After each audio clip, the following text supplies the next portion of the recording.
how are your women treated in your church? I think the women in our churches have a lot of times been deprioritized. Usually they're the least people, they're the people you get to see least spoken of in church. They get to speak the least amount in church. They a lot of times are just a little bit more hidden away. And so when I ask people, how are your women treated in church? I'm asking, are they valued? Do you see areas where they're growing? Are they developing? Are they heard? Are their stories heard? I mean, how often do you hear stories of women from the Bible, from the pulpit, right? Because there's a lot of good ones, right? How are women treated is a really important question when we think about how do we handle this, because if you look at cases of sexual abuse, clergy abuse, spiritual abuse, the case studies are telling us that 95% of those are women. So if we're falling into theological malpractice and we're not asking our ladies in the church, how are you doing? We're capable of falling into it ourselves. And so we have to be cognizant of it. They have to be a priority. Everybody has to be a priority. Male, female, doesn't matter. But our women have been a great litmus test for us and should be a good litmus test for us on how we continue to search after Tov and seek Tov.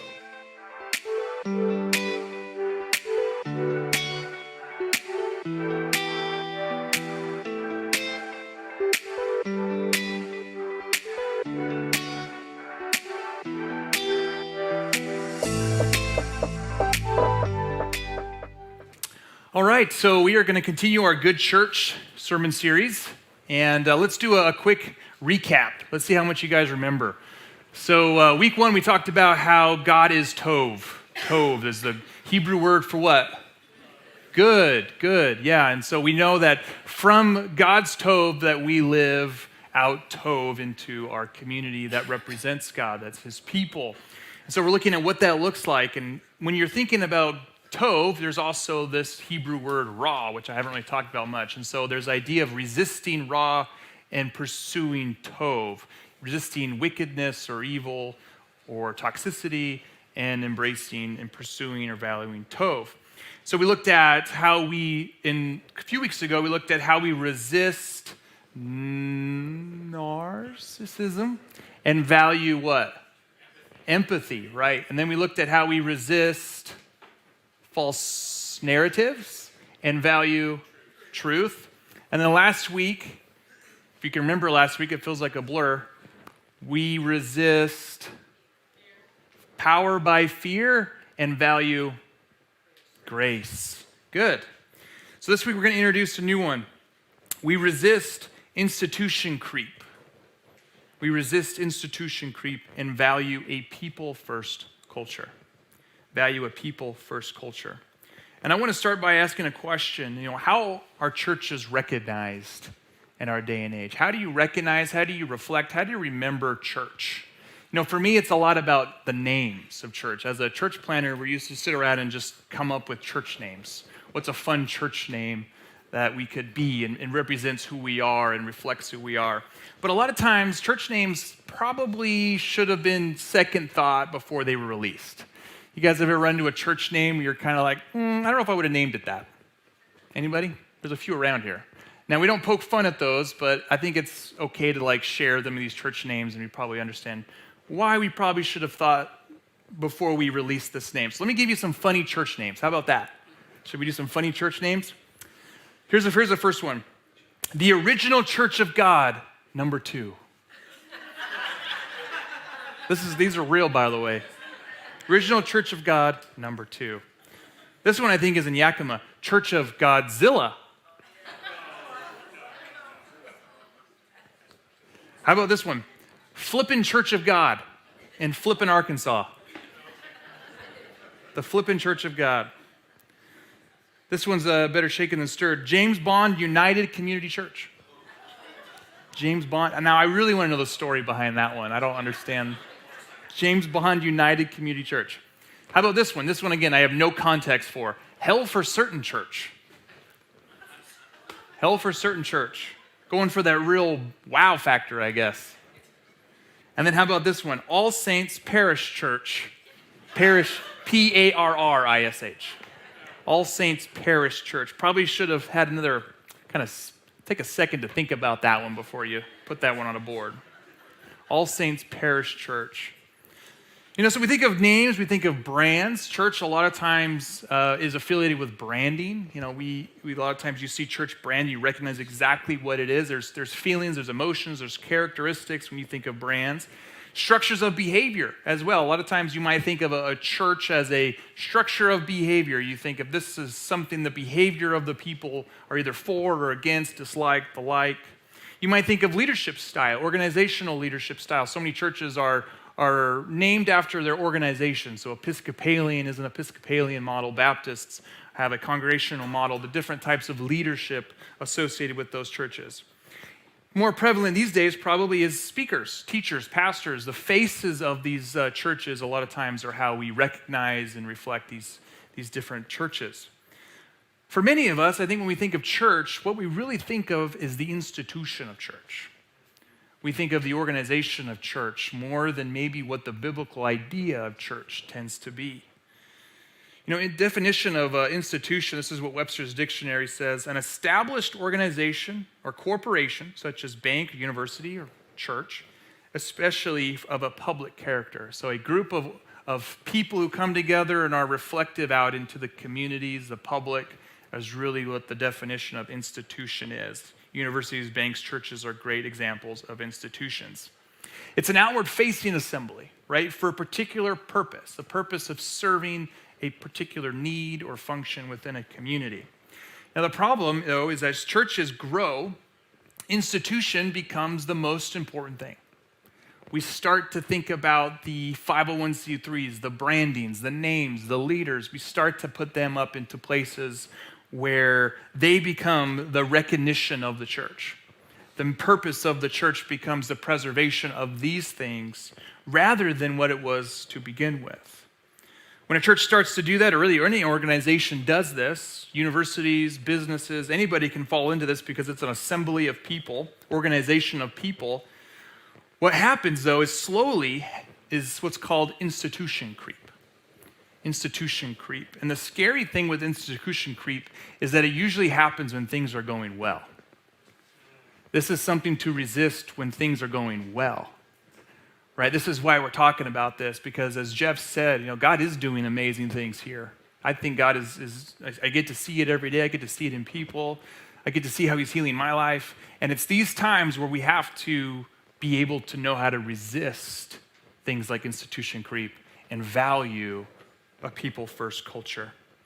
The definition of institution creep is this: as church or organizations grow, right? Growth is not a bad thing, right? But as it happens, as they grow, there's a tendency toward what's called institution creep, in which the needs of the organization or church begin to supersede the needs of the people in the organization. So what happens is people become not the priority, and it becomes how well is the institution doing? How good is the institution reflecting into the public eye, rather than how are the people doing? Where are the people in the priority of the organization or the institution? And this is where churches can really make grave mistakes, even when things are going well. And the scary thing with institution creep is that it's I can't say it. Inevitable. There it is. Inevitable. It will happen. Just like most of the things we've talked about over the last few weeks that could and will happen, this is one of those things that it will happen. As things grow, this is a temptation for us that will always be there. This is why we need to have it out in the forefront of our minds. This is why in the direction of the church, as we think about who we are and where we're going as a people, we are a people who resist it and value something better. In fact, John the Baptist, he even dealt with it within his circle. It was something that even the Bible had in the biblical times, in the New Testament, that they had to deal with. So if you turn with me to John chapter 3, we're going to read 25 through 28, and we're going to read how institution creep even affected the people in Jesus' day. In verse 25, it says, "Then a dispute arose between John's disciples and a Jew about purification. So they came to John and told him, 'Rabbi, the one you testified about,'" talking of Jesus, "'and who was with you across the Jordan is baptizing, and everyone's going to him.'" Everyone's leaving our group and going to his group. His group is growing. It's getting bigger than ours. Does this sound like churches that you may have seen in the past? They're doing better than us. The institution, our group is dwindling because we lost Andrew and Simon even to this group. Now, we look back on this and say this is kind of ridiculous knowing who Jesus was, but this is institutional creep. John the Baptist's ministry was very influential. When you have Pharisees from Jerusalem coming down to check out what's happening, that's a pretty big deal. When you have Apollos later in history, a New Testament character, realizes that he was a student of John the Baptist, this is an important character. And so this is an important, successful, influential group, and they're worried about it shrinking. They're worried about it not succeeding in the eyes of the people who are in it. Look at John's reply in 28.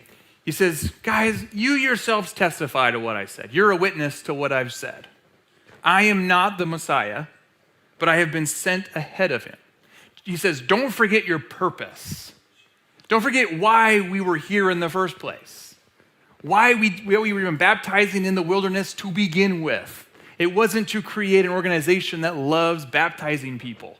It was to point people to Jesus. He who has the bride is the groom, but the groom's friend who stands by and listens for him rejoices greatly at the groom's voice. So he says, this joy of mine is complete. He says, the purpose of the way we were living out is complete. My joy is found in the fact that we are living the goodness of God in the baseline of what it meant for our purpose to exist. And he says in verse 30, he must increase, but I must decrease. John understood that his disciples wanted to see a growing movement. His disciples wanted to see a radical growing movement. They believed in it, right? It was some good things, successful good things were happening. But as soon as the disciples of John began to take their eye off of the purpose of why they were doing what they were doing, institution creep is what was creeping in. The drive for success, the drive for growth, the drive for influence were creeping away, and John had to rebuke them by saying, hey, this is why we're here. We're here for Jesus. We're here to point people to him. Let him increase so that we decrease. The danger of institution creep is that it happens progressively and in times of success and when the things seem to be going the best, just like in John the Baptist's time. Every church organization of people need to remember that it's not in the hard times that this type of thing calls in, it's in the good times. It's when things are going well when we can start to lose focus of our purpose of being a people. Why we are here as a people happens in the good times and in the bad times.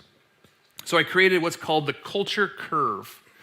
This is about as much art as you'll ever see me make, okay? The culture curve. So let me walk you through the culture curve here. Trying to figure what's the best way to stand, probably here. So we have our baseline. This is the baseline of health, or you might even call the baseline of Tov, right? The baseline of God's goodness. And as we come together as a church, a lot of times we start with a mission or a purpose, right? This can be as simple as things like love God, love people, right? We want to see Jesus' restorative powers into our community and in our lives, right? It starts with a mission and a purpose, right? John the Baptist our purpose was to pave the way for the coming Messiah, right? What happens though is as growth occurs, as things like success happen, right? They were starting to baptize a lot of people. I think as churches, we start to carry these things called KPIs, key performance indicators in our heads. What is the measurement of success of a church? When I was writing my resume as a pastor, I had the hardest time trying to think of what was a good KPI for a pastor. Like, is it how many butts are in seats? Wasn't comfortable with that. How many baptisms you had? I definitely wasn't comfortable with that. Was it how many times I took someone out to lunch? I could do that. Yeah, that was a good KPI, right? Like it starts to become about the performance indicators less than the purpose, right? So as success happens, influence then happens. You start to see impact in your communities, which is a good thing, right? We want to impact our communities. But at the same time, we don't want impact to be the end of itself, where we go, look how important we are with my suede jackets on and my patch, it becomes about the influence, right? It becomes about how important and influential the community is. And again, we start to separate ourselves from the purpose of how we started. And then we start seeing some of the real ramifications, the power dynamics start to enter in, where power becomes the biggest thing. And instead of using our power for the purposes of helping people, the power of the purposes of freeing the oppressed or the abused or using it to help people, we start to see it become used more for self-protection. We start to see the silencing of people. We start to see people becoming hurt and broken within institutions or churches, and they're voiceless within them because the power was held away from them, and self-protection becomes the main thing. And this leads into what is called theological malpractice. Theological malpractice. What happened is the original purpose, the purpose of why the church was there to begin with, has been lost. I think if you've been in a church for 20 years or so, you look back on the first day you gathered compared to 20 years from now, at all times you're like, I don't even recognize who we are anymore. Right? There sometimes tends to be this idea of where did we begin and where are we now and how far have we left our purpose? Because a lot of times churches' purposes have become more how do we sustain what we've built rather than remembering the reason that we're here. And that can be institution creep, which leads to theological malpractice. Theological malpractice is defined this way. So beliefs that place more value on the institution of the church over the humanity, get that? The people focus here, of victims misses the central teaching of the gospel. So when people become deprioritized, when helping the broken and the sinful and those who are struggling become deprioritized for the sake of raising up the institution, we start to lead into theological malpractice. And that misses the central teaching of the whole message of Jesus. Jesus actually opposed most of the institution. He was the reason people didn't like him. It was because he opposed the institution of his day. In fact, he raised up people. He went to people. He loved people. He met people where they were, as we looked at over the last few weeks. It says, when loving God and neighbor falls by the wayside to the preservation of institutional and professional reputations, Dr. Mitch Randall says that by definition is theological malpractice. So when it becomes the more the preservation of the institution rather than the meeting and the prioritization of people, we start to see theological malpractice. And, when I was in college, I had a professor, and he was telling us, and we were all trained to be pastors, and he said, your goal really as a pastor should be that nobody one day makes a podcast about you. If you're familiar with some of the podcasts that are out there these days, a lot of them are talking about theological malpractice, right? A lot of the criticism against the institutional church right now is because of theological malpractice, where the church, the leadership, the institutions become the priority and the people become deprioritized. And I think now we're seeing a reverse in our culture where people are starting to get a voice. Podcasts are one way that anybody can just start one and start talking. And things are starting to come to light that are very revealing and I think are going to be in the long term very good for the church. Because those who didn't have a voice now have a voice, and we're starting to see correction happening within the church. Truth is starting to come out, and that's a beautiful thing. We shouldn't run from that. We should embrace it, take the feedback, and pursue Tov. So when asked a lot of times, how do we kind of a litmus test a theological malpractice? How do we test that in a church environment? And I think what I've come to, and this is my own personal experience and things that I've seen in my walk, being a pastor for almost a decade, the question that I usually ask will be, how are your women treated in your church? I think the women in our churches have a lot of times been deprioritized. Usually they're the least people, they're the people you get to see least spoken of in church. They get to speak the least amount in church. They a lot of times are just a little bit more hidden away. And so when I ask people, how are your women treated in church? I'm asking, are they valued? Do you see areas where they're growing? Are they developing? Are they heard? Are their stories heard?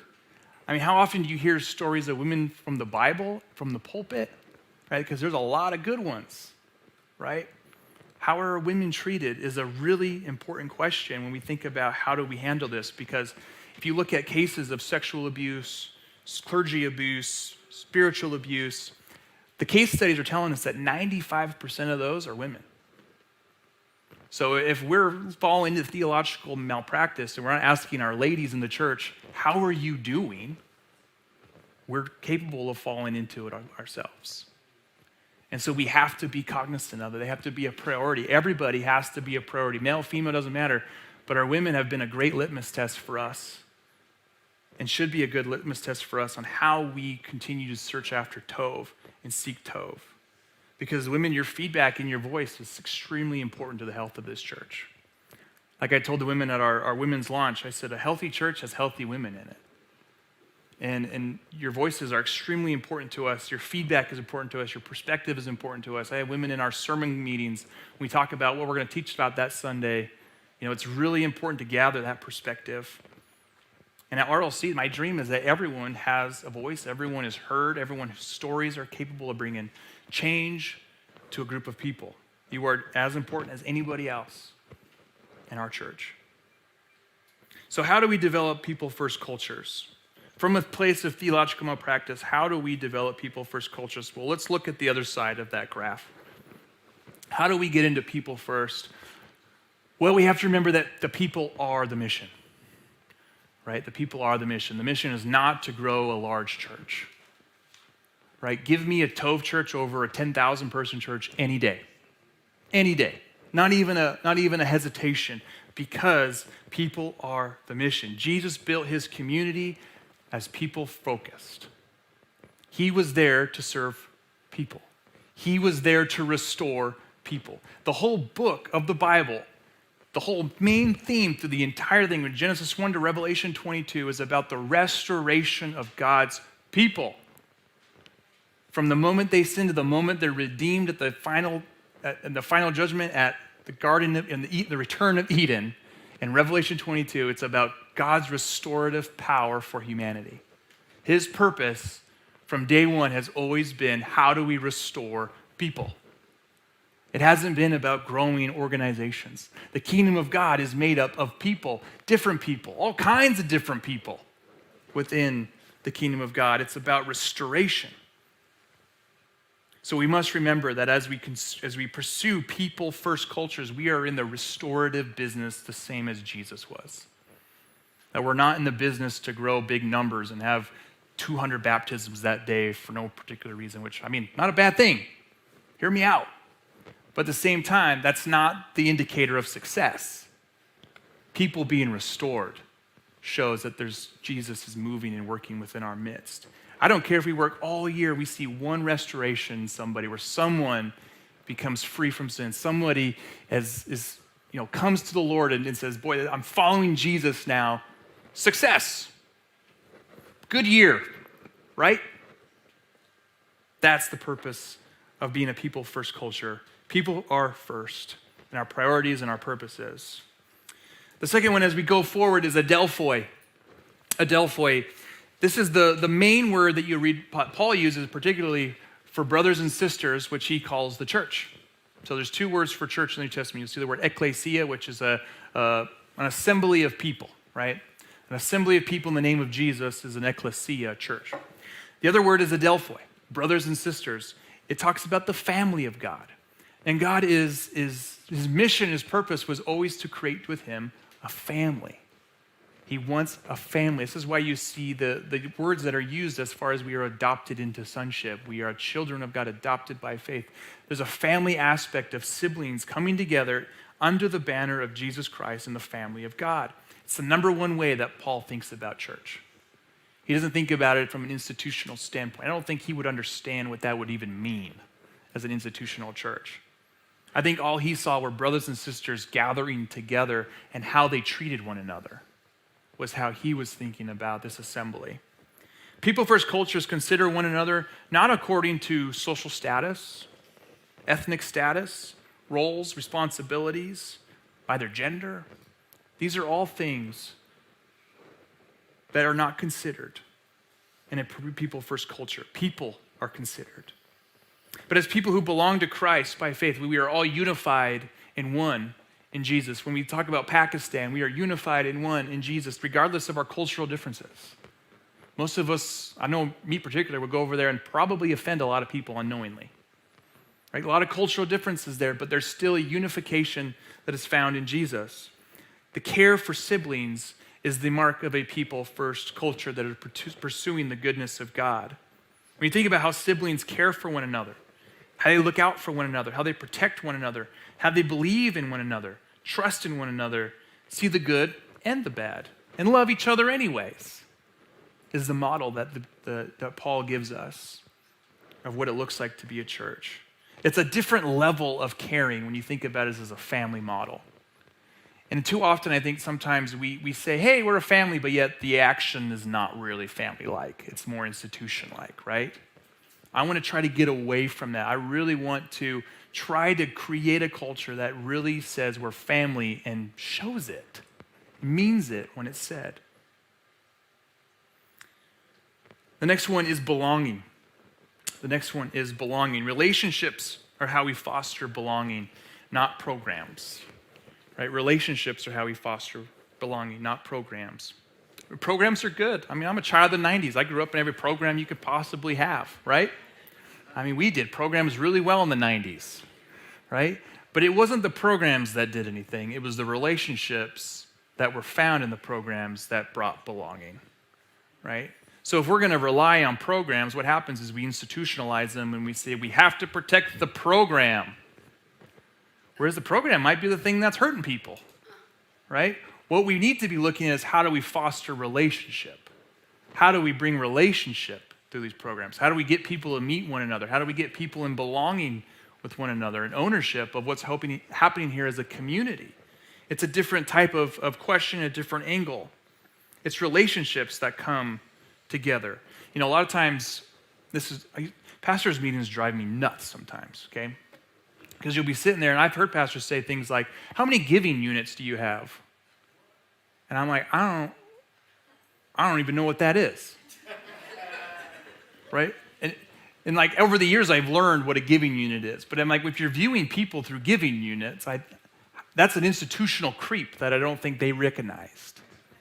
Right? That is something that said and there's nothing wrong with quantifying things, right? We should have data, make good, informed, quantifiable decisions based on data, but when that becomes about those things, and that's all that matters, we have a problem. People-first cultures are assessed by people's ability to belong in relationship with one another within a community, right? Do we value relationships as a community, or do we value programs as a community? Do we value talking about the hard stuff as a community, or do we shy away with it because we're afraid of what it might bring to the institution or the brand? Right? Relationships are the things we pursue because the Lord doesn't see you as a number. He's not going to see you in heaven and go, oh, wow, 6,753 just arrived. Congratulations. Well done. Right? That is not how he is going to greet you in heaven. Right? He doesn't see you as a number. He sees you, and he sees your story. He sees your story. He sees exactly where you are, where he met you, where he knows you. He's relational, the same as our churches should be. That people's stories really matter. The things they've been through, the things they're going through now, the things that have happened to them, the things they've done, those things matter because it builds relationships, it builds belonging, and it brings restoration.